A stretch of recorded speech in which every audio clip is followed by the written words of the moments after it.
오늘 우리가 함께 나눌 말씀은요. 데살로니가전서 5장 1절부터 11절까지 말씀입니다. 데살로니가전서 5장 1절부터 11절 말씀 우리 한 절씩 교독하겠습니다. 형제들아, 때와 시기에 관하여는 너희에게 쓸 것이 없음은 주의 날이 밤에 도둑같이 이를 줄을 너희 자신이 자세히 알기 때문이라. 그들이 평안하다, 안전하다 할 그때에 임신한 여자에게 해산의 고통이 이름과 같이 멸망이 갑자기 그들에게 이르리니 결코 피하지 못하리라. 형제들아, 너희는 어둠에 있지 아니하며 그날이 도둑같이 너희에게 임하지 못하리니. 너희는 다 빛의 아들이요 낮의 아들이라. 우리가 밤이나 어둠에 속하지 아니하나니. 그러므로 우리는 다른 이들과 같이 자지 말고 오직 깨어 정신을 차릴지라. 자는 자들은 밤에 자고 취하는 자들은 밤에 취하되 우리는 낮에 속하였으니 정신을 차리고 믿음과 사랑에 호심경을 붙이고 구원의 소망의 투구를 쓰자. 하나님이 우리를 세우심은 노하심에 이르게 하심이 아니요 오직 우리 주 예수 그리스도로 말미암아 구원을 받게 하심이라. 예수께서 우리를 위하여 죽으사 우리로 하여금 깨어있든지 자든지 자기와 함께 살게 하려 하셨느니라. 다 같이 읽겠습니다. 그러므로 피차 권면하고 서로 덕을 세우기를 너희가 하는 것 같이 하라. 아멘. 오늘 말씀은 주의 날을 기다리며 라는 제목으로 함께 말씀을 나누도록 하겠습니다. 데살로니가 교회 성도들은요, 그들이 살던 지역사회로부터 배척을 당하고 있었는데요. 매일매일의 삶이 참 고달프다 보니까 자연스럽게 예수님이 다시 오신다고 했는데 그날이 언제일까라는 생각들을 자주 했던 것 같아요. 언제쯤 예수님이 다시 오시면 이 괴로운 삶을 끝내주실까라고 하는 생각들을 했던 것 같은데요. 이런 생각이 깊어질수록 성도들의 마음 가운데 그런 생각이 있는 것 같습니다. 정확히 언제쯤 예수님 오실까라는 생각을 자꾸 궁금하게 생각하면서 갈 수밖에 없었던 거죠. 그래서 궁금해하던 차에 데살로니가 교회 성도들이 바울에게 묻게 됩니다. 재림의 시기가 언제쯤입니까? 라는 질문을 하게 되는데요. 오늘 본문 말씀에 성도들의 질문에 대해서 바울이 하고 있는 대답이 나오는데요. 바울은 예수님이 오시는 날, 본문에서는 주님의 날이라고 되어 있습니다. 주님의 날과 관련해서 성도들이 이미 알고 있는 것이지만 한 번 더 확실하게 이야기를 해주고 있는데요. 자, 주님의 날이 언제인지는 아무도 모른다라는 이야기를 오늘 바울은 하는데 1절과 2절 말씀에 이렇게 바울이 얘기합니다. 형제들아, 때와 시기에 관하여는 너희에게 쓸 것이 없음은 주의 날이 밤에 도둑같이 이를 줄을 너희 자신이 자세히 알기 때문이라. 우리가 방금 읽은 내용에서 때와 시기라고 번역된 단어는 우리가 잘 아는 두 단어인데요. 크로노스와 카이로스라고 하는 단어입니다. 우리 이 두 단어 생각하면 각각 서로 다른 의미를 갖고 있다라는 생각을 먼저 떠올리게 되죠. 그런데 두 단어가 나란히 사용될 때는 다른 의미보다는 비슷한 의미를 갖고 있는 그런 단어로 취급이 되게 됩니다. 이건 그 당시 바울이 살던 때에 두 단어를 나란히 놓았을 때의 사용법, 어법이 그랬어요. 그래서 두 단어가 같이 사용되면 어떤 의미를 갖고 있었냐면 확정되지 않은 시간 혹은 미래의 어떤 시기를 나타낼 때 이 카이로스와 크로노스를 같이 썼어요. 그래서 바울은 지금 예수님이 오시는 건 분명하지만 언제 이 땅에 오시는지는 정확히 알 수 없다라는 얘기를 하는 거죠. 바울의 이야기가 자기 혼자 하는 이야기가 아니고요. 예수님도 제자들한테 질문 받으셨죠. 주님이 나라를 세우시는 때가 언제쯤 되겠습니까? 라는 질문을 받았을 때 예수님도 똑같이 말씀하셨어요. 그래서 바울은 지금 예수님이 해주신 말씀을 따라서 이야기하고 있습니다. 예수님이 마태복음 23장 43절 44절 또 누가복음 12장 39절 40절에서 제자들의 질문에 대해서 때와 기한 하나님 손에 달려있고 나도 모른다 이렇게 얘기하셨죠. 여러분 예수님이 언제 오실지 모른다. 이건 뭐 성경이 누누이 강조하는 부분인데요. 언제 오실지 모르지만 반드시 오시는데, 그렇다고 하면 우리가 그날을 대비해서 무언가를 해야 된다면 어떤 걸 해야 될까요? 오늘 바울은 6절에서 우리한테 이런 얘기를 하고 있습니다. 그때가 언제가 됐든지 당황하지 않고 맞이할 수 있도록 항상 준비되어야만 한다라고 얘기하고 있어요. 언제인지 모르니까 천천히 하자 이게 아니라 언제가 되었든 준비가 되려면 지금부터 긴장하고 무언가 해야 된다라는 취지에서 바울은 이야기를 하죠. 그래서 6절 말씀 이렇게 바울이 이야기하고 있어요. 그러므로 우리는 다른 이들과 같이 자지 말고 오직 깨어 정신을 차릴지라. 바울이 다른 이들이라고 표현했습니다. 다른 이들이 누굴까요? 바울이 말하는 다른 이들은 믿지 않는 사람들 얘기예요. 불신자들이요. 예수님 믿지 않은 사람들은 자고 있죠. 영적으로 무관심합니다. 부도덕한 삶을 살아가요. 그런데 본인들이 하나님 말씀에 어긋나게 살고 있는 걸 모릅니다. 지금 내가 여기서 누릴 수 있는 쾌락, 즐거움에 빠져서 오늘 내가 즐길 수 있는 건 안전하기 때문이야. 내 마음이 참 흡족하고 평안해. 이렇게 얘기하는 거죠. 근데 바울은 실상은 그런 상태가 아니다라고 얘기합니다. 어느 날 갑자기 예수님의 심판을 맞게 될 건데 그때가 되면 지금 누리고 있는 모든 즐거운 것들, 기쁜 것들, 평안, 안전 이런 거 내가 착각했구나, 오해했구나 생각할 거라는 거예요. 자, 3절 말씀에 바울이 이렇게 얘기합니다. 그들이 평안하다, 안전하다 할 그때에 임신한 여자에게 해산의 고통이 이름과 같이 멸망이 갑자기 그들에게 이르리니 결코 피하지 못하리라. 성도들이 예수님이 재림할 거라고 심판이 있을 거라고 이야기하지만 그 당시 사람들은 그 말을 받아들이지 않았죠. 바울이 열심히 외쳤지만 그 말에 귀 기른 사람 많지 않습니다. 귀 기른 사람들이 예수님 믿었고요. 예수님 앞으로 나왔습니다. 그러나 다른 사람들은 전혀 관심 갖지 않았는데요. 자, 이 사람들이 예수님의 심판을 왜 두려워하지 않았을까요? 자신들이 지금 살고 있는 도시, 데살로니가 도시, 빌립보, 여러 지역, 주변 지역들을 보면 로마 제국의 군인들이 안전하게 지켜주고 있었거든요. 어느 누구도 그 도시와 그 나라를 무너뜨릴 만한 세력이 없었습니다. 아우구스투스 황제가 이룩한 이 팍스 로마나, 로마가 지향하는 평화요, 그 제국 안에 있는 사람들한테는 영원불변의 진리처럼 여겨졌어요. 로마는 영원하다, 무너지지 않는다였거든요. 그래서 그 당시 사람들이 제일 많이 입에 올렸던 단어 2개가 있는데요. 그게 뭐였냐 하면 오늘 바울이 얘기한 단어예요.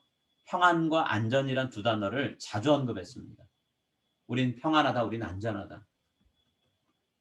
자, 데살로니가 시민들은 이 평안과 안전 이 부분에 더 연관이 많은 사람들이었는데요. 본인들에게 평안과 안전을 가져다 준 2명의 황제, 우리가 카이사르라고 알고 있죠. 율리우스 시저, 그리고 그의 다음 후계자인 아우구스투스 두 사람을 신처럼 떠받들었습니다. 그래서 2 사람을 위해서 신전까지 만든 지역이 데살로니가라는 시예요.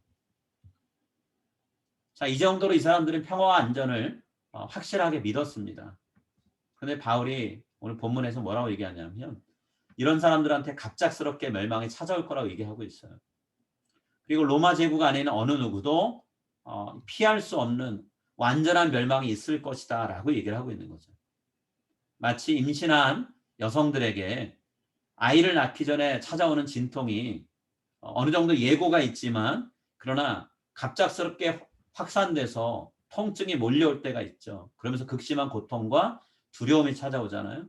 그런 것처럼 하나님의 예수님 보내시는 날도 그럴 거라는 거예요. 바울이 여기서 해산의 고통이라고 하는 단어를 쓴 이유도 의도적입니다. 단순히 여인에게 해산의 고통이 갑자기 찾아오니까 예수님이 오시는 것도 갑자기 올 것이다, 그것만 생각하고 한 게 아니고요. 그 당시 사람들은 죽은 여성들의 묘비에다가 왜 이 여성들이 갑자기 죽었을까 할 때 죽음의 원인으로 새겨놨던 문구가 뭐냐? 해산의 고통이라는 단어였어요. 그래서 죽음이 찾아오면 아무도 그것을 피할 수 없다. 평화와 안전을 잃어버리고 지금까지 누렸던 것들을 잃어버릴 것이다 라는 거. 그 당시 사람들이 너무나 쉽게 접하고 있는 묘비에 써있는 글귀를 가지고 바로 또 얘기하고 있는 거죠.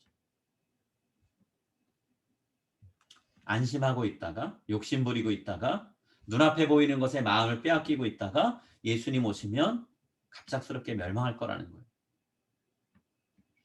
어떤 탐험대가 세계 곳곳을 다니면서 유적지 조사하다가요. 사람의 발길이 거의 닿지 않는 산중에 위치해 있는 토굴을 하나 발견했습니다. 토굴 안으로 들어갔더니요. 끝도 없이 황금이 쌓여 있는 걸 보게 됐어요. 그리고 사람 뼈가 두 구가, 유골이 두 개가 그 옆에 있는 걸 보게 됐죠. 탐험대장이 궁금해했습니다. 왜 이 사람들이 이 많은 황금이 있는데 이걸 쓰지 못하고 여기서 죽었을까라는 생각을 해보게 됐어요. 이 황금을 여기다 이렇게 모아놓기만 하고 죽었을까? 이유를 찾기 시작을 했는데요. 이유를 이리저리 살펴보고 찾다가 결론을 이렇게 내렸습니다. 합리적인 추론을 해본 거죠. 황금을 캐기 위해서 두 사람이 왔는데 오래된 토굴에서 금맥을 발견했고 그 황금을 결국에는 열심히 캐내는데 이 두 사람이 온 마음을 쏟았던 거죠. 근데 금을 모으는데 정신이 팔리다 보니까 본인들이 앞으로 먹을 식량이 얼마나 남았는지 또 이제 곧 겨울이 다가오는데 겨울을 준비해야 된다는 거 이걸 전혀 생각을 못했다는 거예요. 그리고 황금을 캐내는 일을 어느 정도 하고 나서 이 정도면 됐겠다라고 생각하는 때쯤 됐을 때 겨울이 찾아온 거죠. 식량은 떨어졌고요. 땔감도 준비하지 못한 상태가 되는 거예요. 그래서 그런 상태에서 또 눈보라가 쳐서 굴의 입구는 눈으로 막혀버리고 결국에는 토굴 안에 황금과 함께 갇혀서 서서히 죽음을 맞이했다라는 결론을 내리게 된 거예요. 두 사람이 모아놓은 황금은 평생 쓰고도 남을 것이었는데 죽음 앞에서 그 황금이 아무런 도움이 안 됐다는 거죠. 바울이 이야기하는 것도 마찬가지인데요. 아무리 이 땅에서 우리가 평안하다 안전하다 이야기해도 예수님이 이 땅에 오셔서 우리에게 이제 끝이야 마지막이야 라고 말씀하시면 우리가 의지했던 모든 것들이 아무 소용이 없는 순간을 맞이하게 될 거라는 거예요. 바울은 세상 사람들이 그런 무지한 상태로 살아가고 있다는 걸 얘기합니다. 여러분 우리가 예수님이 언제 오실지 알지 못하죠. 지금 당장 오실지, 기도회 하는 동안 오실지, 내일 아침 우리가 잠을 자고 있는 동안에 오실지, 아침에 번쩍 눈을 떴는데 잠자리에서 일어났는데 그 앞에 예수님이 와 계실지 우리는 모르죠. 중요한 건 혹시라도 우리가 제가 방금 말씀드린 이야기에 나오는 사람들처럼 정말 큰 유익을 줄 수 있는 황금을 발견했는데 그 황금에 눈이 먼 사람들처럼 우리도 죄라는 유혹거리에 빠져버려서 눈이 멀어서 거기서 헤어나지 못하는 상태에 있을 때 예수님이 오신다고 하면 엄청난 낭패가 되는 거죠. 바울이 우리가 그렇게 살 수 있다고 얘기하고 있어요. 그래서 바짝 긴장하고 살아야 된다는 말을 오늘 6절에서 하는 거죠. 6절 말씀 제가 다시 한번 읽을게요. 그러므로 우리는 다른 이들 같이 자지 말고 오직 깨어 정신을 차릴지라. 잔다라는 건 영적으로 무지하다는 얘기죠. 유혹에 빠져 있는데 나오지 못한다는 얘기죠. 그래서 깨어 있으라 얘기합니다. 여러분 깨어 있다는 말이 뭘까요? 바울은 다른 곳에서 깨어 있다는 말을 이렇게 표현합니다. 고린도전서 16장 13절에서는 믿음 위에 굳건하게 서 있는 것, 그것이 깨어 있는 것이다라고 얘기했고요. 골로새서 4장 2절에서는 기도하는 것이다라고 얘기했습니다. 우리가 믿음을 굳건하게 하는 일에 힘을 쏟는 것, 기도 생활에 전념하는 것, 이게 바울이 이야기하는 깨어 있다라는 거예요. 자, 깨어 있으라고 얘기하고 끝나지 않았죠? 정신을 차리라고 얘기했습니다. 정신 차리라. 자, 정신 차린다는 게 뭘까요? 이 말을 우리의 삶에 적용하면 어떤 모습이 될까? 바울은 8절에서 이렇게 얘기합니다. 예수님의 재림을 기다리면서 믿음과 사랑과 소망에 따라서 살아가는 것. 이것이 우리가 정신을 차리고 사는 것이다 얘기합니다. 8절 말씀 제가 읽을게요. 우리는 낮에 속하였으니 정신을 차리고 믿음과 사랑의 호심경을 붙이고 구원의 소망의 투구를 쓰자. 호심경, 투구, 각각 가슴과 머리 보호하는 장치죠. 바울의 보호장치를 지금 얘기하고 있을까요? 우리가 예수님 다시 오실 때까지 수없이 많은 영적인 전투를 치를 거기 때문에 바울은 이렇게 얘기하고 있어요.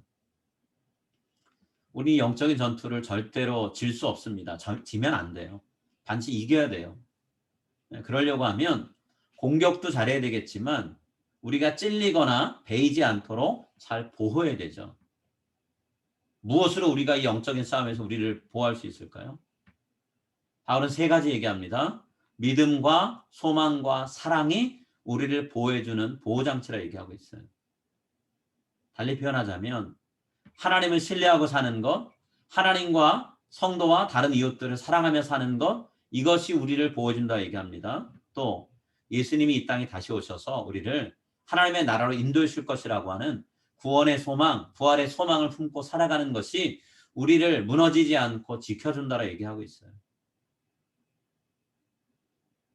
바울은 여기서 끝나지 않죠. 우리가 혼자서 노력하면 이런 보호장치만 있어도 다 우리가 보호하고 살 수 있느냐? 여러분 싸움을 싸워보면 알죠. 혼자 여기저기 둘러싸고 있는 수많은 적들 앞에서 우리가 어떻게 우리 자신을 빈틈없이 다 막을 수 있을까요? 못하죠. 바울은 그걸 알기 때문에 오늘 본문에서 우리에게 권면하는데요. 우리가 서로를 격려하고 믿음과 사랑과 소망을 잃지 않도록 서로 도와야 된다고 얘기합니다. 신앙생활을 혼자 하는 게 아니고 함께 하는 것이라는 걸 얘기하고 있는 거죠. 신앙생활은 공동체 안에서, 교회 안에서 함께 하는 것이다 얘기합니다. 그래야지만 영적으로 깨어 있을 수 있고요. 믿음 위에 굳건하게 서 있을 수 있다는 거예요. 코로나 팬데믹을 지나면서 점점 더 어려움을 갖게 되는데요. 줌이든 어떤 모임이든 우리가 무언가 다른 사람과 함께 소통하고 교제할 수 있는 자리가 없어지면 믿음이 점점 나도 모르게 약해지는 걸 보게 돼요. 이건 제가 그냥 얘기하는 게 아니라 너무나 많은 분들이 스스로 고백하는 내용입니다. 함께 말씀을 나누지 못하고 서로 격려가 되고 위로가 되는 모임을 갖지 못하는 것 때문에 나도 모르게 내 믿음이 점점 약해지는 걸 본다라고 얘기하시더라고요. 예배 생활도 무너지고. 오늘 바울이 우리에게 권면하고 있어요. 11절 말씀에 서로 어떻게 해야 되는지 이야기합니다. 우리 11절 같이 읽겠습니다.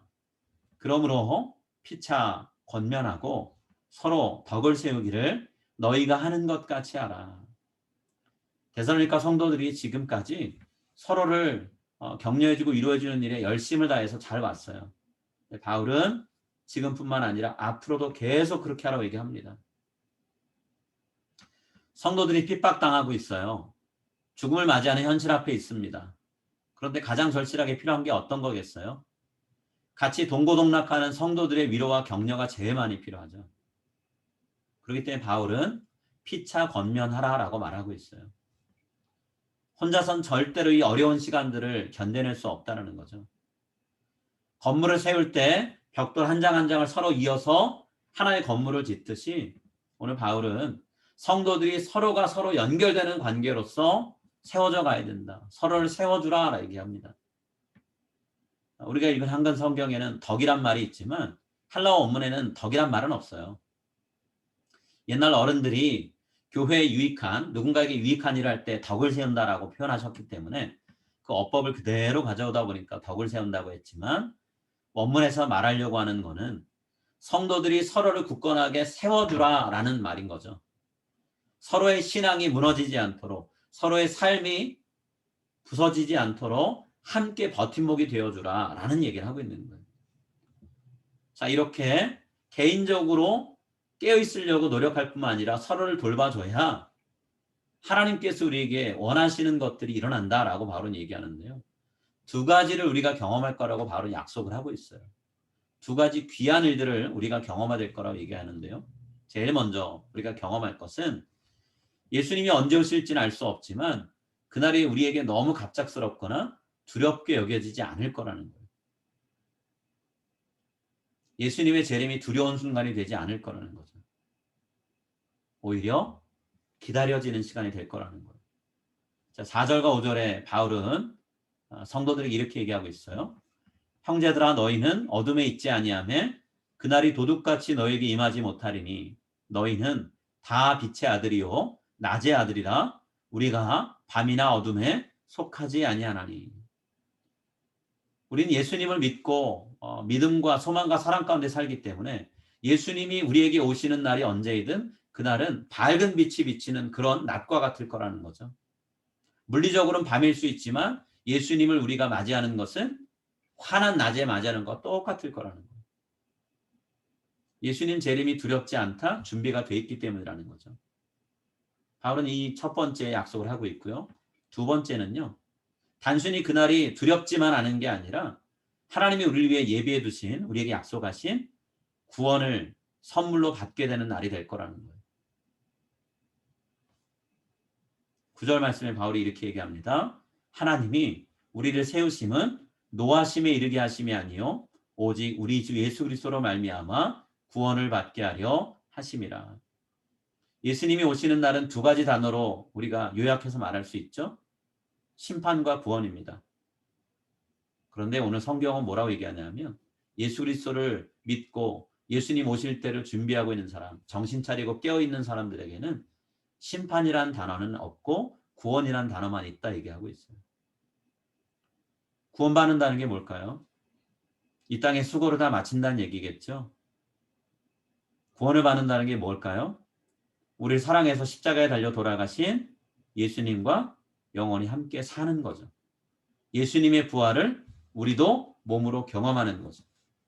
예수님이 다시 오시는 날 우리가 살아있든지 아니면 이미 예수님 믿다가 숨을 거둬 죽음의 상태에 이르러 있든지 오늘 성경은 상관이 없다 얘기합니다.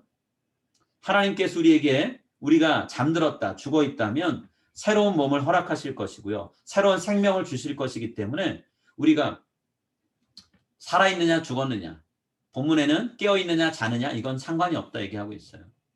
자, 10절 말씀입니다. 예수께서 우리를 위하여 죽으사 우리로 하여금 깨어있든지 자든지 자기와 함께 살게 하려 하셨느니라. 우리가 믿음을 지키다가 주님 부르심을 먼저 받고 이 땅에서 삶을 마치든 아니면 예수님 오실 때에 호흡을 그대로 유지하고 살아있든 예수님과 함께 사는 것은 똑같다라는 거예요. 오늘 바울은 이런 귀한 삶은 오늘 본문에서 얘기하고 있는 지금 우리가 사는 여기에서 삶을 믿음과 소망과 사랑 가운데서 충실히 살아가는 사람에게만 약속되었다고 얘기하고 있어요. 그래서 오늘 바울은 우리에게 뭐라고 얘기하냐면 주님이 오시는 날을 대비해서 하나님을 신뢰하고 사랑하고 예수님이 오실 날을 고대하면서 살아가는 그런 사람이 되라라고 얘기하고 있습니다.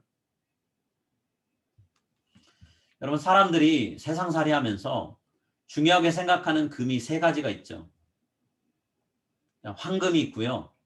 어떤 사람은 소금, 어떤 사람은 지금이라고 얘기합니다. 지금, 나후요. 이 세 가지 가치를 비교해 보면요. 황금은 죽을 때는 아무 소용 없습니다. 소금이요? 죽을 때 아무 소용없는 그 황금 갖고 살 수 있는 거예요. 근데 지금이라는 이 시간은 어떤 것으로 살 수 없죠. 우리가 이 땅에 태어난 순간부터 죽을 때까지 우리는 이 지금이란 단어와 함께 삽니다.